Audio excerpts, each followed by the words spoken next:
2000년 전에 이스라엘 유대 땅에 한 아이가 태어났습니다. 똑같았습니다. 우리처럼 똑같이 생겼습니다. 그 당시에 기록이 없어서 우리가 확인할 수 없지만 아마 3점 몇 킬로였었을 것이고요. 어렸을 적에 때가 되니까 이가 나왔고 걷기 시작했고 뛰기 시작했습니다. 형편은 좋지 않았습니다. 남들은 아이가 태어났을 때 양을 잡아서 예물로 드렸는데 이 아이의 아버지는 가난해서 비둘기 한 마리를 예물로 드리는 게 전부였었습니다. 학교를 다니지 못했습니다. 아버지 밑에서 목수일을 하면서 살았고요. 결혼할 생각도 하지 못해서 남들 20이면 결혼하는 것을 이 사람은 30이 되도록 장가갈 생각조차 하지 못했습니다. 나이 30이 돼서 집을 나왔는데 요단강에 들렸다가 세례 요한을 만나서 세례를 받고 그때부터 새로운 길을 걷기 시작했습니다. 여기저기 다니면서 하나님 나라를 가르쳤고 그리고 때로는 병든 자들을 치유하기도 했고 바다를 잔잔케 하기도 했고 떡 5개와 물고기 2마리를 가지고 5,000명을 먹이는 기적을 보여주기도 했습니다. 말씀을 가르치고 선포하고 병자들을 치료하면서 가난한 자들을 돕기도 했는데 그렇게 사는 3년 동안의 삶이 결코 쉽지만은 않았습니다. 결국에는 기득권자, 대제사장들, 서기관들, 바리새인들의 모함을 받아가지고 십자가에 못 박혀 죽었습니다. 그리고 3일 만에 다시 살아났습니다. 이 사람의 이름은 예수입니다. 자, 이 사람의 이름이 뭐라고요? 예수입니다. 아버지가 태어날 때 아버지가 지어준 이름이었고 동네 친구들이 예수야 예수야 불렀고 친척들도 예수야 예수야 불렀던 바로 인간적인 이름이 예수였었습니다. 많은 사람들이 예수님을 따랐습니다. 특별히 부활했다는 사실이 알려지면서 더 많은 사람들이 모여들기 시작했습니다. 예수님을 따르는 많은 사람들이 예수님 뒤에다가 하나의 호칭을 붙여주기 시작했습니다. 그 호칭이 바로 그리스도입니다. 뭐라고요? 그리스도라는 말은 구세주, 구원자, 메시아라는 뜻입니다. 그러니까 예수라는 인물이 바로 구주시다, 우리의 그리스도라는 뜻으로 예수, 그리스도, 그리스도 예수라고 불렀습니다. 디도서 3장 6절에 보면은 우리 구주 예수 그리스도로 말미암아라는 말이 나오고요. 그리고 베드로후서 3장 18절에 보면은 오직 우리 주 예수 구주 예수 그리스도 이렇게 나옵니다. 시대가 지나면서 세월이 지나면서 시간이 흘러가면서 예수 뒤에 그리스도가 붙었고 또 시간이 흘러가면서 예수 앞에 주라는 단어가 생겼습니다. 그래서 우리는 지금 그렇게 부릅니다. 주 예수 그리스도. 다 같이 한번 해볼까요? 주 예수 그리스도. 예수님이 그리스도다라는 말입니다. 지난 목요일날 삼계탕 잔치를 하고 있을 때 어떤 할머니가 저한테 김치를 더 달라고 부탁을 해왔습니다. 그런데 저를 부르는 말이 아저씨였습니다. 아저씨 김치 좀 더 갖다 줘요 하시는 말에 제가 아무 말도 못하고 김치를 더 갖다 줬는데 오늘 점심 먹다가 오늘 예배 마치고 식사하다가 저한테 아저씨 김치 좀 더 줘요 그러면 한 대 맞습니다. 네, 맞을 겁니다. 진짜 때릴 겁니다. 할아버지라고 하면 2대를 때릴 거고요. 오빠라고 부르면 안 때릴 겁니다. 정답은 목사님이 맞겠죠. 제 이름 뒤에 목사라고 부르는 게 정답이 적어도 교회에서는 그렇습니다.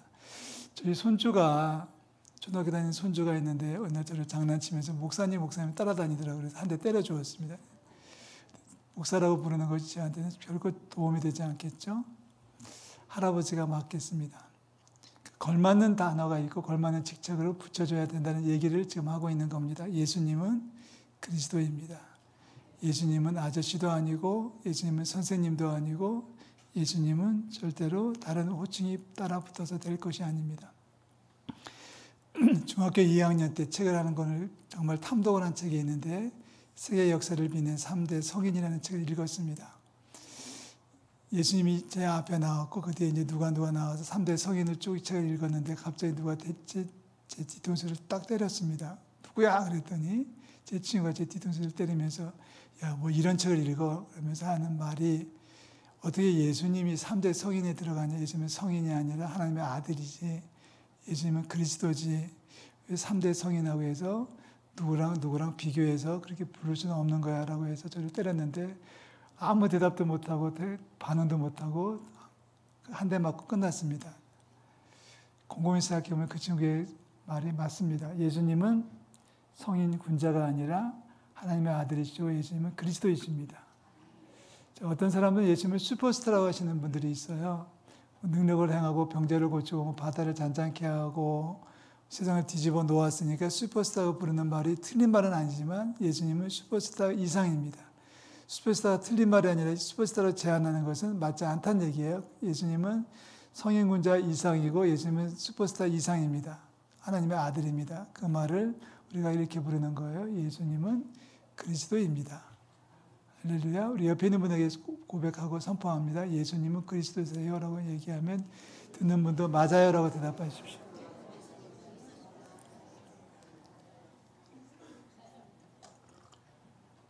사도 바울이 아테네에 들렸다가 사실 좀 그렇게 좋은 소득을 얻지를 못했거든요. 그래서 투벅투벅 서쪽에 있는 고린도로 이동을 하면서 다짐합니다.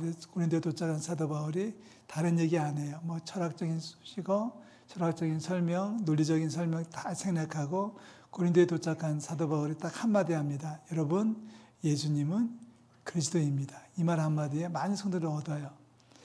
우리가 믿는 하나님은 하나님의 아들 예수는 그리스도이신 줄로 믿습니다. 그리고 그분은 우리의 주님이란 뜻이죠. 나의 주인입니다. 나의 주인이에요. 자, 오늘 읽었던 고린도서 2장 6절 말씀 다시 한번 읽겠습니다. 고린도서 2장 6절과 7절 다시 한번 다 같이 읽습니다. 너희가 그리스도 예수를 주로 받았으니 그 안에 뿌리를 박으며 세움을 받아 교훈을 받은 대로 믿음에 굳게 서서 감사함을 넘치게 하라. 아멘. 자, 이 말씀의 시작은 너희가 그리스도 예수를 주로 받지 않았느냐. 너희가 그리스도 예수를 주님이라고 인정하지 않느냐? 그렇다면 이렇게 살아야 돼라는 말을 쭉 이어나가는데 우리도 똑같습니다. 우리는 예수님을 그리스도로 인정하고 믿음을 갖고 있는 하나님의 아들, 딸 된 줄로 믿습니다. 우리도 마찬가지예요. 우리는 그리스도를 받았어요. 예수님을 그리스도라고 인정합니다. 여러분이 저를 목사라고 인정하는 것보다 더 간단하면서도 더 강력한 것이 예수님을 그리스도라고 인정하는 겁니다. 은총교회 나오는 성도가 저를 아저씨라고 부르면 신앙생활을 할 수가 없을 거예요. 맨날 의도 맞다가 끝나겠죠. 자, 우리가 신앙생활 하면서 믿음생활 한다고 하면서 예수님을 그리스도라고 인정하지 않으면 신앙생활 자체가 출발이 안 되는 거예요. 시작조차 할 수 없는 것이 바로 이 말입니다. 예수님은 그리스도이십니다. 예수님은 성인 군자도 아니고 예수님은 슈퍼스타도 아니고 예수님은 운동선수도 아니고 능력자도 아니고 점술가도 아니고 점쟁이도 아니고 선생님도 아니고 교사도 아니고 박사도 아니고 예수님을 그리스도라고 인정해야만 믿음이 시작된다는 것을 기억하시고 예수님을 그리스도를 인정하는 저 여러분들 되시기를 축복합니다. 자, 그분을 우리는 주로 받았어요. 예수님을 그리스도 인정하는 사람들은 예수님을 주님으로 인정하고 살아가는 겁니다. 우리의 가장 중요한 것이 예수님이에요. 많은 말이 있었습니다. 그 안에서 행해야 됩니다. 그 뿌리를 박아야 됩니다. 세움을 받아야 됩니다. 교훈을 받고 믿음에 굳게 서야 됩니다. 감사해야 됩니다. 여러 가지 말이 있는데 이 말을 간단하게 한마디로 줄인다면 예수님 먼저입니다. 예수님 먼저 정신으로 살아야 될 줄로 믿습니다. 예수님이 모든 행사의 모든 행위의 먼저이시고 주인이 되시는 거예요. 예수님을 주로 받은 사람은 무슨 일을 결정할 때 예수님을 먼저 생각해야 됩니다. 예수님을 먼저 생각하는 것은 예수님을 제일 앞장 세운다는 뜻이겠죠. 1등입니다. 뭘 해놓고 남아서 예수님 앞에 드리는 것은 믿음이 아니에요. 자, 시간은 어떻습니까? 여러분 달력에 잘 보셔서 아시겠지만 월화수목금토 일이 아니라 일, 월화수목금토예요. 요즘은 거의 대부분의 달력이 이렇게 바뀌어 있습니다.